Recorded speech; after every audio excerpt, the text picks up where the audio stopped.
نبی پاک علیہ الصلوۃ والسلام کی حیات مبارکہ میں ایک چیز بڑی وسیع ہے اور اس کی خیرات بھی میرے نبی پاک نے بانٹی ہے، وہ ہے حلم، بردباری، حوصلہ، وقار، یعنی دل کو بڑا رکھنا۔ ہمارے ہاں بڑے بڑے گھروں والے لوگ ہوتے ہیں اور دل بڑا چھوٹا ہوتا ہے، قد بھی بڑا ہوتا ہے، نام بھی بڑا ہوتا ہے، لیکن ہمارے دل کئی دفعہ بڑے چھوٹے اور اتنی محدود سی ہم بات کر دیتے ہیں کہ کئی دفعہ محسوس ہوتا ہے کہ یار نہیں، کوئی اور کر لیتے تو ٹھیک تھی، تیرے قد کاٹ کے ساتھ میچ نہیں ہوئی، اتنی چھوٹی بات۔ اور پھر آپ اس آدمی کے لیول پہ آ کے بحث کر رہے ہیں، اس آدمی کے لیول پہ آ کے جس کے ساتھ آپ کا بحث کرنا بنتا نہیں تھا، آپ کا اسٹیٹس نہیں تھا۔ نبی کریم صلی اللہ علیہ وسلم کی سیرت مبارکہ میں جو حلیمی ہے، جو بردباری ہے، جو حضور کا دل بڑا ہے، یہی تو کمال ہے کہ حضور فرماتے ہیں ارسلت الی الخلق، میں صرف انسانوں کا نہیں، جس کو رب نے پیدا کیا ہے میں اس ساری مخلوق کا رسول بن کے آیا ہوں۔ یعنی ہر ایک کے لیے حضور کے دل میں جگہ ہے، چرند ہوں، پرند ہوں، نباتات ہوں، جمادات ہوں، بہائم ہوں، جانور ہوں،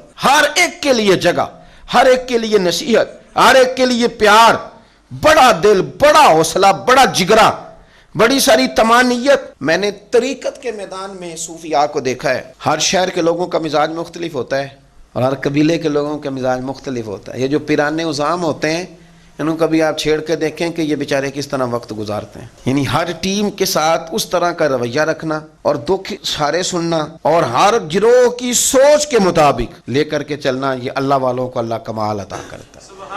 اس سے پھر ان کی بزرگی بلند ہوتی۔ صحیح حدیث میں حوالہ موجود ہے، حضرت ابو ہریرہ رضی اللہ تعالیٰ عنہ فرماتے ہیں کہ سیدنا بلال حبشی فرماتے ہیں کہ طریقہ یہ تھا کہ اگر کوئی مہمان آ جاتا نا کچھ لینے کے لیے تو حضور سید عالم صلی اللہ علیہ وسلم سے وہ طلب کرتا، تو ظاہراً اگر گھر میں موجود نہ ہوتا تو حضور فرماتے بلال قرضہ اٹھایا اور قرضہ لے کے اس بندے کی مدد کر۔ فرماتے میں اکثر تھوڑے تھوڑے قرضے مدینے کے محلوں سے لیتا تھا مہمانوں کے لیے، اپنے لیے نہیں۔ یہودیوں کا ایک عالم تھا، زید بن سعنہ بھی اس کا نام ہے اور زید بن دسنہ بھی بعض کتابوں میں آتا ہے۔ میں ایک دن اس کے پاس سے گزر رہا تھا تو مجھے بلا کے کہنے لگا، بلال آپ لوگوں سے قرضے لیتے ہیں تو یار میرے پاس بھی پیسے بڑے ہی پڑے رہتے ہیں، ایسے ہی تو میرے سے تھوڑے لے جایا کرو، محفوظ رہیں گے، آپ نے وقت پہ واپس کر، یعنی خود آواز دے کے اس نے دعوت دی۔ حضرت بلال نے اسے قرضہ لے لیا، 1 مہینے کا وعدہ ہو گیا، مہینے گزرنے میں بھی 3 دن باقی تھے۔ حضور سید عالم صلی اللہ علیہ وسلم گزر رہے تھے اور چوک لوگوں سے بھرا ہوا تھا اور سیدنا فاروق اعظم بھی ساتھ تھے۔ اس نے بھرے بازار میں کھڑا کر لیا اور حضور کو کھڑا کر کے کہنے لگا، یعنی ایک تو ہے نا کہ بندہ کہتا ہے میں وزیر اعظم ہوں، اور ایک وہ ہے جو کہتا ہے میں صدر ہوں، اور ایک وہ ہے کہ جو اشارہ کریں تو فرشتے تیار بیٹھے ہیں حاضر ہونے کو، کائنات کا سارا نظام بدل جائے، طاقتوں کا یہ حال ہے۔ تو حضور کے سامنے کھڑے ہو کے کہنے لگا میرے پیسے۔ حضور نے فرمایا بلال کیا معاہدہ ہے ہمارا؟ حضور ابھی تو 3 دن رہتے ہیں۔ تو نبی پاک نے فرمایا ابھی تو 3 دن رہتے ہیں، معاذ اللہ ثم معاذ اللہ، نقل کفر نہ باشد۔ اس نے بڑی سخت بات کی حضور کے ساتھ، اور نبی پاک کا خاندان اور دادا جان کا نام لے کے غلط بات کی کہ معاذ اللہ آپ لوگ تو ایسے ہی ٹال مٹول کرتے ہیں۔ کتنی سخت بات تھی۔ حضرت عمر نے تلوار نکال لی، تیری گردن اڑاؤں گا۔ حضور نے فرمایا عمر یہ کیا طریقہ ہوا؟ اس نے پیسے لینے ہیں وہ بات کر سکتا ہے، تم اسے کہہ ذرا نرم بول اور مجھے کہہ ذرا جلدی دے دیں، یہ تو کیا کر رہا ہے؟ چھوڑ۔ وہ شخص کہتا ہے کہ جتنی ڈاڈی بات میں کر سکتا تھا نا، سخت ترین میں نے کی، یعنی اس سے زیادہ تگڑی مزید سخت بات میں نے کر لی۔ تو حضور نے فرمایا عمر اب تو نے اس کو ڈانٹا ہے، تو ہی لے کے جاؤ، جتنے اس کے پیسے دینے ہیں اتنی کھجوریں دینی ہیں اور تھوڑی زیادہ بھی دے دینا۔ حضور زیادہ کیوں؟ حضرت عمر کو تو غصہ تھا نا، زیادہ کیوں؟ اور میں زیادہ اس لیے کہ تم نے ڈانٹا جو ہے، تھوڑی زیادہ بھی دینا۔ حضرت عمر کہتے ہیں میں نے دی اور میرا رویہ بڑا سخت تھا، پابند تو میں حضور کے حکم کا تھا، دے میں رہا تھا، دے ذرا غصے سے رہا تھا، اٹھا اور چل۔